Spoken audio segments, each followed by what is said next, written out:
अस्सलाम वालेकुम नाज़रीन। नाज़रीन, जैसे मैंने पिछले ब्लॉग में बताया कि सिंध से आने के बाद मेरी पोस्टिंग जो है वो डीसीओ डेरा गाजी खान हो गई।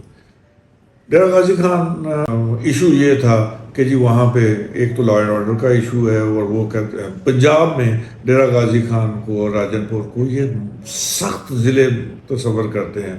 और अब जब मुझे चीफ सेक्रेटरी साहब रंधावा साहब चीफ सेक्रेटरी थे, मैं उनसे उन्होंने बुलवाया, मैं गया। उन्होंने कहा जी आप बलूचिस्तान इतना अर्सा रहे हैं, सिंध में भी आप रहे हैं, तो आपको हम डीजी खान अगर भेजें तो आपको वो हार्ड एरिया है। मैंने कहा, मैं हंस पड़ा, मैंने कहा सर ये बलूचिस्तान से हार्ड है?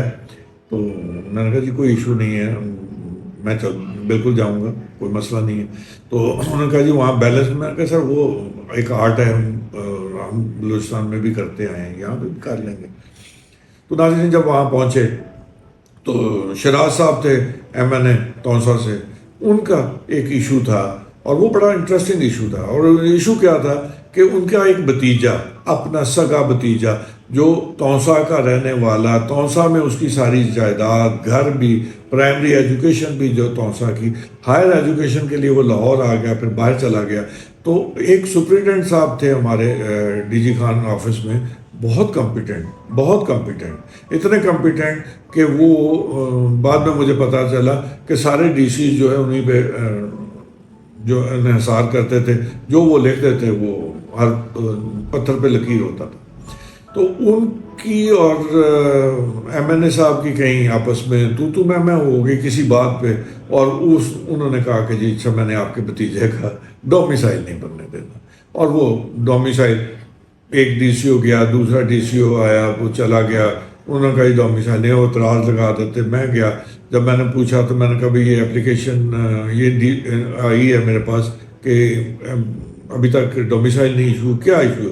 उसने कहा जी ये तो फाइल भेजी, ये एतराज़। मैंने कहा यार देखो बात ये है कि ये एतराज़ तो जो है ना मैं ओवर रूल कर रहा हूँ, और लिख के मैंने ओवर रूल किए।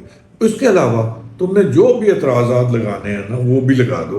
और फाइल वापस उसको दी और कहा कि जी 2 दिन ले लो, 3 दिन ले लो, सारे एतराज़ात एक ही दफ़ा लगा दो जितने भी हैं। और मैं ये नहीं कहूँगा कि एतराज़ ना लगाओ, बिल्कुल लगाओ, जो बनता है एतराज़ लगाओ। उसने कोई 4 सफ़े का टाइप्ड नोट बनाया, ये जो डिफरेंट एतराज़ात और उसके साथ उनकी जो लॉजिक है वो दी। ठीक है, उनके अपना एक पॉइंट ऑफ व्यू था। और जब देखो बात ये आती है कि सर्विस में, नाज़रीन मैं आपको बताता चलूँ कि एक चीज़ तो है और वो बड़ी कॉमन है, वो ये है कि जी show me the face I will show you the rule. जी हाँ, एक ही मामले में रूल्स जो हैं और बहुत सारे जो उसकी दफ़ात हैं, कानूनीन हैं, वो इस तरफ के भी होते हैं, उस तरफ के भी होते हैं। और यही वजह है कि एक ही इशू पे, एक ही मामले पे हमारी सुपीरियर कोर्ट्स जो हैं उनकी जो डिसीजंस हैं, कोर्ट लॉ है जो, वो एक ही मामले में दोनों तरफ के आपको फॉर एंड अगेंस्ट जजमेंट्स मिल जाती हैं।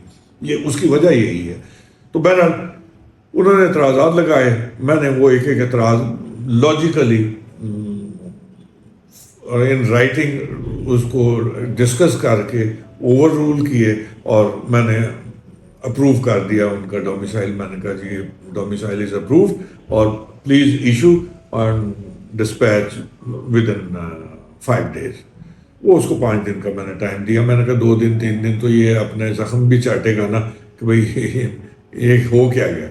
तो मुझे सुप्रिटेंडेंट साहब ने तीसरे दिन आके कहा, कहते सर एक बात है। मैंने कहा क्या?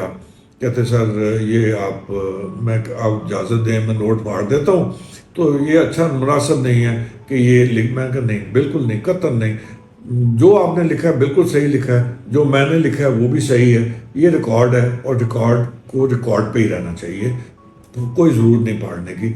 मुझे कहते हैं जी मुझे 2 महीने की छुट्टी दे दें। मैंने कहा बिल्कुल 2 महीने की छुट्टी लो और चले जाओ, लेकिन ये इशू करने के बाद जाओगे।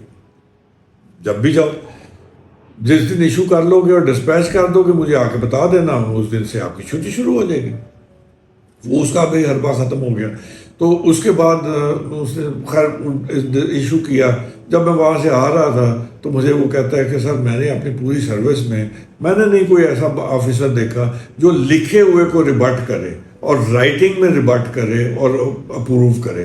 ناظرین ہم لوگ نالائق ہو گئے ہیں, ہم لوگ مائنڈ ہی نہیں اپلائی کرتے, ہم پڑھتے ہی نہیں ہیں, ہم قانون کو سمجھتے ہی نہیں ہیں, اسپرٹ آف جو قاعدہ قانون ہے اس کو ہم دیکھتے ہی نہیں ہیں, اور لکیر کے فقیر ہو گئے. تو لہٰذا جب ہم لکیر کے فقیر ہوں گے, قاعدہ قانون کو جانیں گے نہیں, تو جو قاعدہ قانون کو جانتا ہے وہ تو اپنی ٹرمز ڈکٹیٹ کرے گا, اور جب وہ ڈکٹیٹ کرے گا تو وہ آپ کو بیچے گا بھی, تو آپ بکو گے.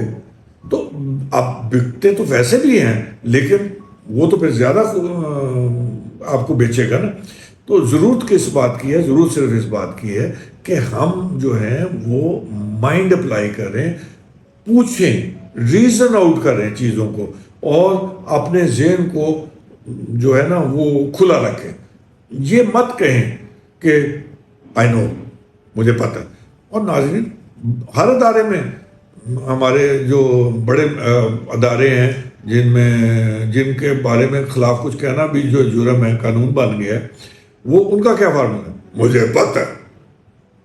اتنی زیادہ گمبھیر آواز کر کے وہ جملہ ایک ہی ہے, ایک پٹواری سے لے کے صدر تک سب ایک ہی چیز میں لگے ہوئے ہیں کہ مجھے پتہ ہے. بھئی تمہیں پتہ کیا ہے؟ ککھ نہیں پتہ. اور زوم یہ ہے کہ مجھے پتہ ہے. جب وہ کوئی کہتا ہے نا مجھے پتہ ہے, تو اس کا مطلب آپ سمجھ لیں کہ اس کو پتہ نہیں ہے, آپ اس کو بیوقوف بنا سکتے ہیں, اور وہ بیوقوف بنتا ہے. ناظرین اپنا خیال رکھیے گا, اپنی آراء سے مستفید کیجیے گا. شکریہ.